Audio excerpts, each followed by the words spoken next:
नमस्कार, मी प्रियंका आणि तुम्ही पाहताय पुणे प्राइम न्यूज। पुणे शहरातील नामांकित दीनानाथ मंगेशकर हॉस्पिटल प्रशासनाच्या मुजोरपणामुळे एका गर्भवती महिलेचा जीव गेल्याची धक्कादायक घटना घडली। दीनानाथ मंगेशकर रुग्णालय प्रशासनाने रुग्णाकडे उपचारांसाठी 10 लाखांची मागणी केली होती। महिलेला प्रसूतीच्या काळा सुरू झाल्यानंतर या महिलेस दीनानाथ मंगेशकर रुग्णालयात आणण्यात आलं होतं।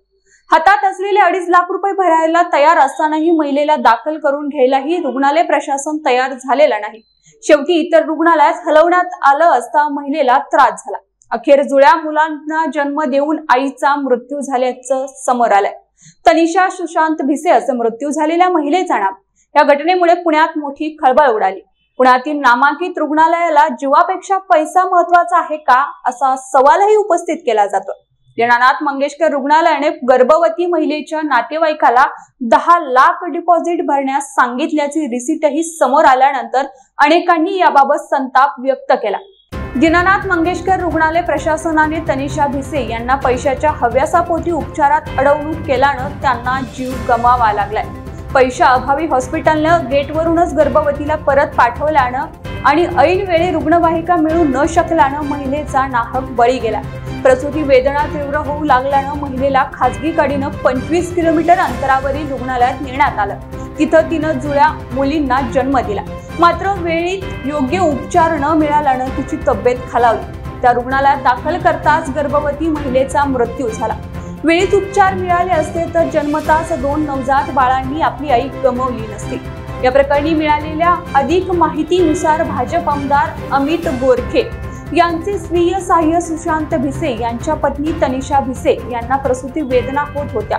सुशांत यांनी पत्नीला पुण्याच्या दीनानाथ मंगेशकर रुग्णालयात नेलं। त्यावेळी त्यांच्याकडे 10 लाखांची मागणी करण्यात आली। त्यावर 2.5 लाख रुपये आता तातडीने भरतो, उपचार सुरू करा, अशी विनंती सुशांत भिसे यांनी केली। पण रुग्णालयाने त्यांच्याकडे दुर्लक्ष केलं। यात गर्भवतीची तब्येत खालावली आणि जीव गेला। काही मंत्री आमदार यांनीही रुग्णालय प्रशासनाला फोन केले, परंतु प्रशासन कोणाचंच ऐकायला तयार नाही। प्रसूती वेदना वाढल्यानं नाईलाजाने सुशांत यांनी वाकड येथील सूर्य हॉस्पिटलमध्ये तनिषा यांना नेण्याचा निर्णय घेतला। मात्र तातडीने अँब्युलन्सही उपलब्ध झाली नाही। शेवटी खासगी गाडीनंच त्यांना रुग्णालयात हलवण्यात आलं। सूर्य हॉस्पिटलमध्ये त्यांची प्रसूती झाली। तनिषा यांनी जुळ्या मुलींना जन्म दिला। मात्र त्यांची तब्येत ढासळल्यानं त्यांना दुसऱ्या रुग्णालयामध्ये हलवण्यास सांगितलं। त्यानंतर जवळच्याच मणिपाल रुग्णालयात तनिषा यांना दाखल करण्यात आलं। तोपर्यंत त्यांनी आपला जीव गमावला। भिसे कुटुंबामध्ये एकीकडे 2 लेकींच्या जन्माचा आनंद होता, तर दुसरीकडे त्यांनी जन्मताच आई गमावल्याची घटना जीव पिळवटून टाकणारी। या घटनेनं त्यांच्या कुटुंबियांसह पुणे शहर हादरून गेलं।